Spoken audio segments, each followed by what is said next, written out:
Lo presentó don Antonio Castro, don Antonio Castro, nada menos, quien desde un principio tuvo afinidad con este filósofo español. Y recordemos la obra importante Rumbo a la Universidad, entre esta pugna entre Antonio Castro y Vicente Lombardo Toledano. José Gauss fue un profesor y conferencista brillante. Realizó una importante labor como traductor de obras filosóficas. Cabe referir que en 1925 al 28 fue profesor de alemán en el Instituto de Idiomas de la Universidad de Valencia. Cuando por ahí se hablaban de los seminarios, un grupo de alumnos le dijo: maestro, doctor, ¿por qué no habla usted de un seminario sobre Carlos Marx? Y le dijo: bueno, muy bien, puede que se inscriban, todos los que sepan alemán que se inscriban. Pues ninguno. Gauss adquirió oficialmente la nacionalidad mexicana en 1941. Esto fue el 10 de julio de este año, 41. Fue el quien forjó el término de trastierrado para describir su situación de haberse trasplantado desde su patria de origen a esta patria de destino, España a México. Cabe referir que una de las actividades fundamentales de la vida de Gauss en su nueva patria fue la de formar discípulos en los campos de la historia de la filosofía y el pensamiento en lengua española. Vamos, los primeros becarios que Gauss propuso a la Casa de España meses antes de su transformación en el Colegio de México fueron Leopoldo Sea, a quien conoció en sus clases de la Facultad de Filosofía y Letras en la Universidad Autónoma de México, y otro que también recomendó como becario fue Juan Hernández Luna. Él era moreliano. Gauss le pidió para ellos a Daniel Cosío Villegas dos de las primeras becas otorgadas por la institución. Cosío Villegas era el secretario en este momento. Si hablamos de Leopoldo Sea, Sea ganaba 140 pesos como empleado de telégrafos, pero Cosío Villegas le ofreció 10 más, y de haberle advertido de que tenía que dedicarse de tiempo completo a los estudios de la filosofía bajo la dirección de Gauss. Le dijo: antes de contestar, tómese unos días y piénselo bien. No olvide que si resulta un mediocre en la filosofía, habrá hecho una mala elección y habrá perdido su tiempo. Ante la respuesta de Leopoldo Sea, aceptando, Cosío Villegas cerró una especie de trato comercial con las siguientes palabras: bien, es su propio porvenir el que se juega. Queda usted incorporado a esa institución. Por su parte, Gauss convenció a Sea, Leopoldo Sea, de que una vez de hacer una tesis sobre los sofistas griegos, como deseaba originalmente, la hiciera sobre algún tema de la historia de las ideas de México, concretamente sobre el positivismo. Con la primera parte del trabajo de Sea, el positivismo en México, que le sirvió como tesis de maestría en filosofía. Al año siguiente apareció la continuación, Apogeo y decadencia del positivismo en México, que Sea presentó como tesis de doctorado en filosofía, ambas en la Universidad Nacional, pues el colegio no tenía en ese entonces autorización oficial para conceder títulos y grados, me refiero al Colegio de México. Entre otros de sus discípulos que contribuyó Gauss en sus trabajos fueron Luis Villoro. ¿Qué fue lo que publicó importante Luis Villoro? Los grandes momentos del iluminismo en México. Otra discípula, Victoria Junco, que publicó algunas aportaciones al estudio de Gamarra o el eclecticismo en México, el de la puertorriqueña Monelisa Lina Pérez Manchar, dos etapas ideológicas del siglo XVIII en México, a través de los papeles de la Inquisición. Otro más, Bernabé Navarro, que publicó la introducción de la filosofía moderna en México. Otra discípula, Olga Victoria Quiroz Martínez, que publicó la introducción de la filosofía moderna en España. Otro más, Francisco López Camarra, que publicó la génesis de la conciencia liberal en México. Otra más, María del Carmen Rovira, que publicó Eclécticos portugueses del siglo XVIII y algunas de sus influencias en América. Otra más, Vera Yamuri Tabush, que publicó Conceptos, Imágenes y Pensadores de lengua española. El último de los estudios que Gauss inició en el Colegio de México fue el de Fernando Salmerón, que publicó Las Mocedades de Ortega y Gasset. Salmerón era uno de los discípulos más apegados. Viendo la galería fotográfica, hay una gran cantidad de fotos que está al lado del doctor José Gauss. Gauss renunció en 1966 a la Universidad Nacional Autónoma de México, por lo que en el mes de mayo de ese año se presentó en el Colegio de México pidiendo un trabajo como profesor. No tenía ya de qué mantenerse, pues había renunciado a su posición como profesor en mérito de la universidad. Démonos cuenta que el trabajo de los maestros, a veces los finales no son del todo posibles. ¿Qué sucedió con el maestro Gauss? Murió en la Ciudad de México un 10 de junio de 1969 por la tarde.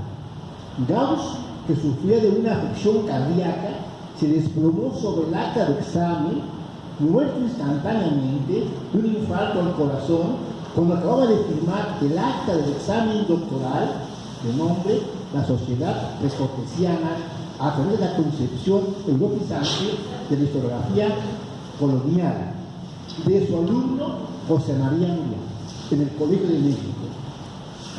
José María Moyá entonces se doctoró en 1969 y fue en su momento alumno de la Facultad de Filosofía y Letras y concluyó la licenciatura en 1966. Hablamos de la de Guadalajara. Gauss resume así su actuación como maestro. Más allá en la clase o en el seminario, en la casa o en la calle, he pensado al haber acabado de reflexionar sobre ello, que he procedido de una manera que me ha parecido reducible a los que casi pudieran llamarse ciertos principios ideales, a los que he procurado ajustarme. Ocioso es que diga que es inconseguible igualmente en todos los casos no utilizar, sino servir, no abatir, sino estimular, no celos, sino generosidad. Le comentaba a mi amiga Pinita que me hubiese gustado que presentes tuvieran maestros, porque más bien el texto va dirigido a ellos, a la didáctica de cómo deben enseñar. Sin embargo, para los amigos jóvenes que nos acompañan, por ahí espero que les sea útil. Paso al punto número 2, que es de las obras completas de Gauss. El proyecto de editar las obras completas de José Gauss dio comienzo a finales de los años 70 por un acuerdo entre los herederos del filósofo y la Coordinación de Humanidades de la UNAM. Desde su inicio se decidió que se hiciera cargo del doctor Fernando Salmerón, que decíamos que es su discípulo, que llegaba a él, que había sido sus discípulos entre los más cercanos. El doctor Salmerón elaboró un plan de publicación que contemplaba una colección de 19 volúmenes. Eso abarca la obra de José Gauss. La de Ortega y Gasset, contándolas, son 38, pero era su discípulo. Los primeros tomos en aparecer es en el año 1932 y fueron los números 12 y 27, que contienen los libros de la filosofía en 1960 y confesiones profesionales en el 58. Eso es en cuanto a las obras completas de Gauss, que no vamos a meternos. Que su pensamiento filosófico sí también tenemos que considerarlo para tener la idea cuál era este. Considerando los cursos que impartió tanto en España como en Latinoamérica, sobre empresa la podríamos ubicar en 3 ejes temáticos. 1. La historia general de la filosofía o del pensamiento occidental. 2. La historia del pensamiento en lengua española. Y 3. Desarrollo de su reflexión filosófica personal. Al primero pertenecen, entre otros, el curso anual de Historia de la Filosofía, que durante 15 años impartió en la Facultad de Filosofía y Letras de la UNAM, entre 9 y 54, pero también su importante curso sobre la metafísica de Aristóteles, del 50 al 51, y el notable curso sobre la historia de nuestra idea del mundo, que impartió en el Colegio de México en 1936, el último de su vida. Al segundo grupo pertenece, entre otros, el Seminario para el Estudio del Pensamiento de los Países de Lengua Española, que llegó en el Colegio de México en 1942 a 1959, y los cursos en la UNAM sobre el pensamiento de lengua española del 45 al 46. Del tercer grupo se debe destacar los 3 cursos que tituló Metafísica de nuestra vida. El curso del 53, en que leyó sus confesiones profesionales, publicadas en el 58, y los últimos cursos del 60, de la filosofía, y el 65, del hombre. Esos dos últimos cursos, publicados en los mismos títulos respectivamente, constituyen la exposición más elaborada y sistemática de su pensamiento, y se ha dicho incluso el resto de su obra. El mismo Salmerón, su discípulo, ha señalado 3 etapas en la evolución filosófica de su maestro Gauss. La primera, de 10 años, va desde el traslado a Madrid, desde Valencia en el 23 hasta el 33. Una segunda etapa de 20 años llega aproximadamente hasta el 53, y la tercera etapa termina hasta 1969. La primera está asignada por 2 encuentros decisivos, el de la fenomenología y el de Ortega y Gasset, los años del 23 al 33. Son justamente el diseño en que, según sus confesiones profesionales, Gauss vivió como la verdad filosófica una síntesis de fenomenología realista, mucho más de las esencias que de la conciencia y de filosofía de los valores, de una axiología. La segunda etapa se inicia con el estudio del ser y el tiempo de Martin Heidegger, que Gauss emprende en 1933. Heidegger contribuyó para él, según sus confesiones, según Gauss, otra prisión, pero esta vez no duró 10, sino 20 años, de 33 a 53. El 4 de octubre de 51, Gauss dijo: en este día he acabado definitivamente con Heidegger. Es un día memorable para mí, pues he lidiado 20 años con él. Eso no lo estoy a la sombra de Heidegger.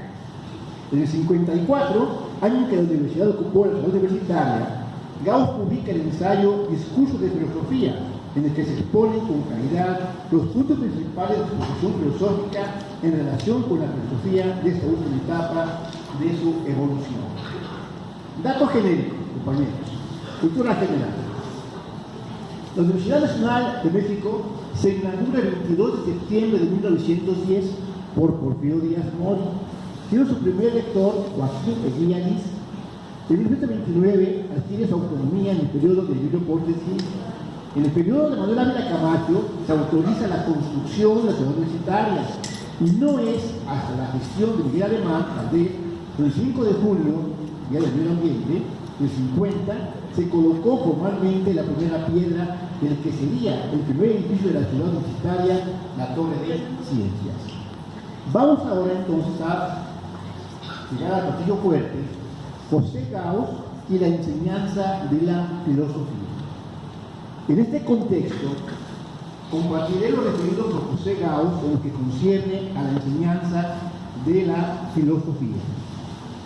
Al iniciar en México su labor como maestro, Gauss se dedicó a formar alumnos, ya di cuenta de sus discípulos, y todos, por supuesto, produjeron obras en el análisis filosófico riguroso y en la investigación sobre la historia del pensamiento en lengua española, con una técnica de investigación filosófica minuciosa y un método científico. Uno de sus alumnos tempranos, Luis Villoro, precisa la transformación profesional que la presencia de Gauss supuso en el medio académico mexicano. Con Gauss, la enseñanza de la filosofía pasa por primera vez del nivel de aficionado brillante al de profesional riguroso. La filosofía en la universidad, es el título de una obra, empieza con un ensayo en el 51, en el que precisa que la filosofía tiene en las universidades el sitio y la función que a ella se le concede dentro de la cultura de una época y lugar determinados. Lo único que para José Gauss salva la filosofía es precisamente la función educativa o formativa, su valor ilustrativo fundamental. La filosofía no es ciencia, ya lo sabemos, pero es la madre de todas las ciencias. Así de sencillo. De ahí entonces que ni siquiera pretendería ya tener un conocimiento objetivo y verdadero, mas no pide la conciencia de la perfección. La fuerza de la praxis educativa, y eso nos recuerda el texto de Adolfo Sánchez Vázquez, o sea, de la praxis. Él dice que praxis es toda actividad, pero no toda actividad es praxis. para que la praxis sea una actividad consciente, y esto únicamente le compete al humano, una actividad que espera un resultado objetivo, real. En este caso, en la función compensa de algún modo la fragilidad de su valor teórico e intuitivo. Podrá morir la verdad o la objetividad, la referencia objetiva del pensamiento y su verdad, pero no muere la grandeza de la creación filosófica. La creación filosófica queda justificada, ontológica y vitalmente justificada por su significado eminentemente humano racional, en el sentido en el que quedaría justificado la misión educadora que tiene la filosofía, a pesar de que no tenga un contenido de verdades objetivas. La esencia de la enseñanza universitaria, estrictamente universitaria, está puesta para Gauss en su carácter formativo y no meramente informativo. Conjurgo esto con José Gauss. Debe de tender la educación a una formación, no tan solo en el plano de la información. Y la formación no es únicamente en el conocimiento en sí de la asignatura a impartir, sino en su totalidad, en el vestir, en el pensar, en el soñar, en el amar, en el vivir. Parte de una formación. ¿De qué modelado de información? Lo cual alude en principio, aunque no se agote en ella, la necesidad de una participación activa del estudiante frente a una receptividad pasiva.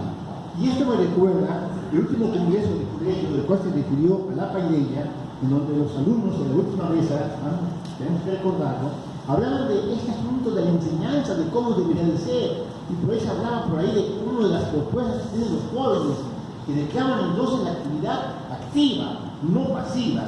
Pero ¿qué sucede ahora? Que hoy en día hemos dejado de lado autores que por ahí se dio en los 70s, como Paulo Freire, y pues también un amigo Ricardo Atés que puede dar fe de ello. Podemos hacer referencia a Aníbal Ponce con su libro de clases, libros que hoy ya no son totalmente de una consulta ordinaria, pero que deberían de serlo. Gauss propone para la enseñanza media o preparatoria, escúchenlo esto, cursos de carácter formativo, e incluso termina diciendo que la formación es lo deseable en todo nivel educativo. Vean, a manera de ejemplo, Gauss refirió en cuanto al plan de estudio de la filosofía, de la Facultad de Filosofía y Letras de la Universidad Nacional de Santa Cruz, lo refirió como prácticamente perfecto. Prefería el que no es necesario cambio alguno en dicho plan, pero sí una reforma radical en los métodos de enseñanza de la filosofía. Esto lo tenemos en la filosofía en la Universidad Nacional de Santa Cruz. Suele predominar, dice Gauss, una enseñanza informativa basada fundamentalmente en el sistema de conferencia. Y este asunto de la conferencia es lo que predomina en la enseñanza. Por ejemplo, en la Facultad de Derecho, mi tesis como abogado versó sobre elementos de metodología didáctica aplicada a la ciencia jurídica. ¿Qué es esto? ¿Cómo enseñar el derecho?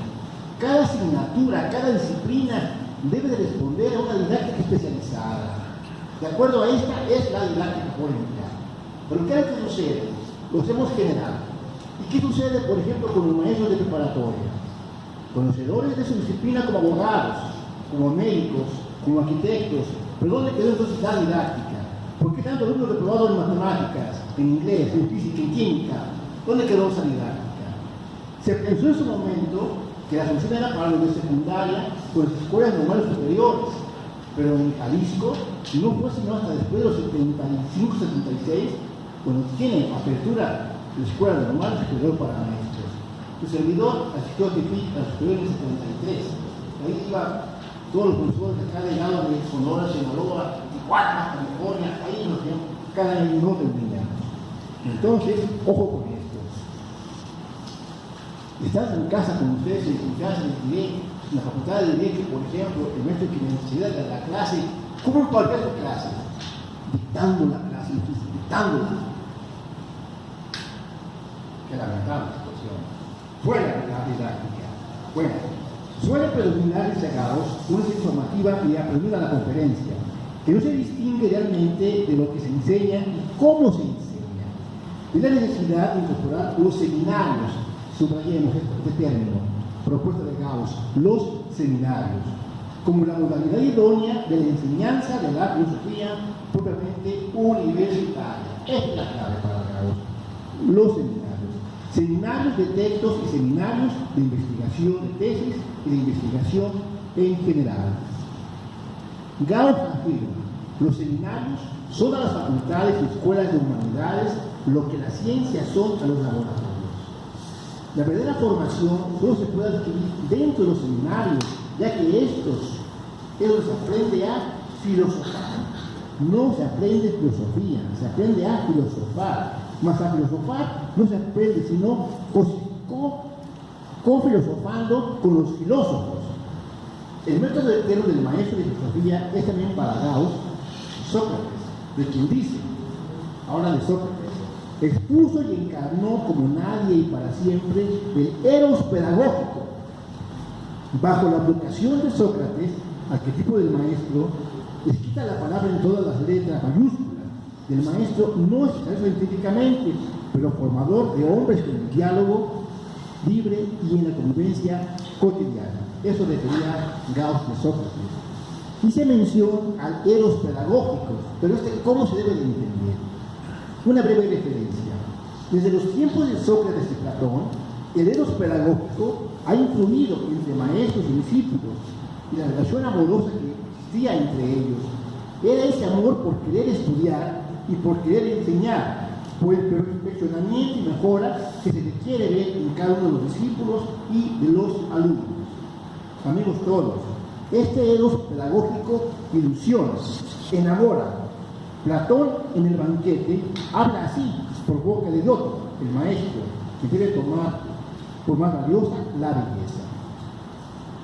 Nuestra juventud gusta de lujo y es maleducada, no hace caso a las autoridades y no tiene mayor respeto por los mayores de edad. Nuestros hijos son los verdaderos tiranos. Ellos no se ponen de pie cuando una persona anciana entra, responden a sus padres y son simplemente malos. Cuando les pregunto a mis amigos alumnos en Prepa de Jalisco, ¿esto de cuándo data? Pues hace 20 años, hace 10 años, hace 15 años, 50 años. No, esto dijo Sócrates en el siglo V, antes de nuestra era. ¿Hubo algún cambio? No mucho. Sin embargo, los jóvenes, no obstante. Continuemos. La formación filosófica no se adquiere consultando, ojo, manuales o textos de comentaristas, sino yendo directamente a las fuentes, incluso a las obras principales de los grandes filósofos. Y ahí la dificultad de la formación y la necesidad de encontrar justamente en los seminarios de textos el auxilio del profesor, pues es este quien puede proporcionar los instrumentos históricos y técnicos para adentrarse en el complejo dominio de tales obras. Entre ellas, Gauss destaca la metafísica de Aristóteles, la ética de Spinoza, el discurso del método de René Descartes. Dije Descartes, porque por un día dije Descartes en frente del maestro Juan Serrano y así me fue. Claro, es una Sorbona, pues me gustó, ¿cómo que dice Descartes? No, de filosofía, perdón, esto es Descartes. Bueno, la crítica de la razón pura, los ensayos de Locke, el tratado de Hume, lógica de Hegel, es el tiempo de Hegel, entre otros. Recomienda a su vez que el estudiante se forme en menos de dos de ellas. Vamos a ver, en la época antigua o medieval, otra puede ser de la filosofía moderna o contemporánea, pero leer la obra completa. Y algo más todavía, en su idioma original. Yo no entendía por qué, no sé qué existía cuestiones de esta índole, ahora ya sé por qué, porque esto lo aprendió de Gauss. Y decía, la filosofía no debe de ir sola, debe de acompañarse de otras disciplinas. Tenía razón, y leerlo en el idioma justamente original. Cabe recordar, en este caso de los seminarios, a la maestra Chuyita Mancilla, que vamos a la mayoría, en la Facultad de Filosofía, que impartía justamente la física de Aristóteles en el seminario.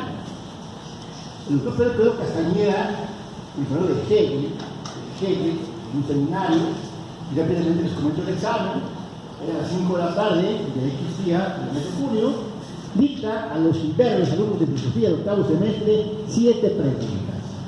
Yo como concejal del grupo, mis compañeros de octavo me veían asustados. ¿Qué traes? ¿Qué traes? 7 preguntas, todos, ¿qué pasó? Como que ya va a terminar, tranquilos. Pero no nos levantamos molestos. Termina la 7ª pregunta y dice el maestro Pedro Quevedo: bueno, que son las 5:30, mañana te espero a las 6 de la tarde, vais a tu casa a contestarlo. Grupo, nos reunimos en el cuarto de las Colnicop, como calificó en buen cuarto. Ese cuarto de las Colnicop es más, como pesa, todo feo. Bueno, ahí sí ya. Ahí nos reunimos, compañeros, nos llevó las 7 preguntas responderlas toda la noche. Un compañero como a las 3 de la tarde dijo: no me enfadé, eso no tiene caso. Y rompió su trabajo. Se aprobó, claro. Pero eso nos llevó. Y no todos lo completaron. Hablamos de un seminario de ¿qué?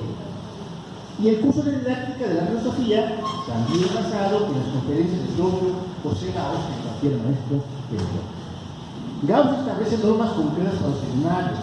Precisa cuándo se tiene que analizar, cuántas obras deben comprender, cuántas obras incorporar. Se entiende que los seminarios de textos se hagan de ajustar escolarmente al tiempo que fija la obra. Gauss considera que 4 horas académicos deben ser suficientes. Se entiende también que no pueden contar con sus alumnos. El número ideal es para Gauss 8 miembros, hablo de seminarios. En nuestro caso no hubo problema porque éramos 7 en el grupo. ¿En tu grupo eran cuántos maestros? Eran 5. Con nuestro Negrete y no lo probé. 5. Además, se han de usar 2 seminarios durante la carrera, de preferencia seguidos por el mismo profesor.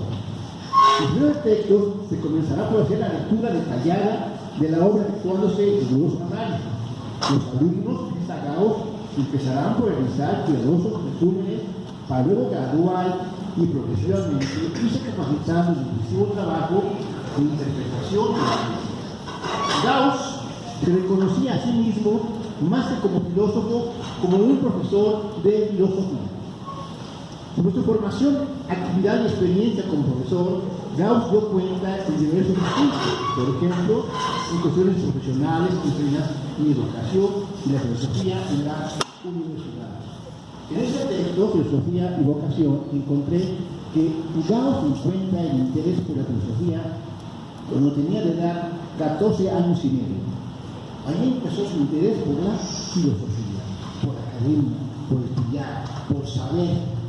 Y además, no tan solo de la filosofía, sino de la literatura, de las ciencias, de los idiomas. Un sentido de soberbia. Así fue Gauss. Y entonces, cuando llega a la edad de 17 años, abandona totalmente el aspecto religioso. Bueno, en este caso, haremos referencia de manera particular a su concepción que guardaba en cuanto a la didáctica de la filosofía de este filósofo trasterrado. Él mismo sí se autonombró. Luis de Casensiches afirma de Gauss: jamás fui impositivo ni proselitista, antes bien, siempre respetuoso del pensar ajeno. Y gracias a esto, Gauss ha formado en nuestro México, repito, formó en nuestro México muchas generaciones de discípulos directos que hoy son ya insignes pensadores y preclaros maestros.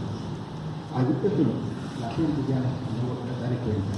Para Gauss, la enseñanza requiere de la conjunción de 2 elementos que son indispensables para su pleno logro: el profesor y el discípulo. No hay uno, no hay el otro. Así de fácil. La enseñanza universitaria debe sobre todo formar, como ya hemos dicho, en las diversas disciplinas. El propósito de la enseñanza consiste en enseñar a trabajar personalmente, originalmente en el campo de la filosofía. Solo se aprende trabajando juntos quienes ya saben hacerlo y quienes quieren llegar a saber. Para Gauss, las metas de la educación consisten en aprender a trabajar y a vivir. Y es el fin que debe tener la educación: enseñar para la vida, no para malvivir. Y por ello esto se logra mediante el desarrollo y práctica de ciertos hábitos. Esta adquisición de hábitos en que consiste la enseñanza no puede ser meramente pasiva o receptiva, sino que debe ser activa y personal.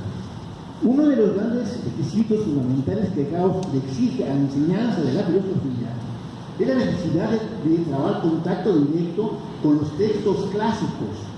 Es lamentable, observa Gauss, que muchos estudiantes de filosofía terminen su carrera y hasta obtengan grados y emprendan la carrera de profesorado sin haber leído íntegramente y bien ni una sola de las grandes obras de la filosofía clásica. Y por ahí, amicus Platus, sed maius amicus Veritas, amigos de Platón, pero es la verdad, y eso sucede así con algunos colegas profesores. La enseñanza de las disciplinas filosóficas conlleva para Gauss algunos problemas. Si algunas de ellas, como la lógica, la ética y la estética, son estudiadas en el bachillerato, lo que se debe hacer, a juicio de Gauss, es no suprimir esas materias ni en el bachillerato ni en el nivel superior, sino graduarlas debidamente.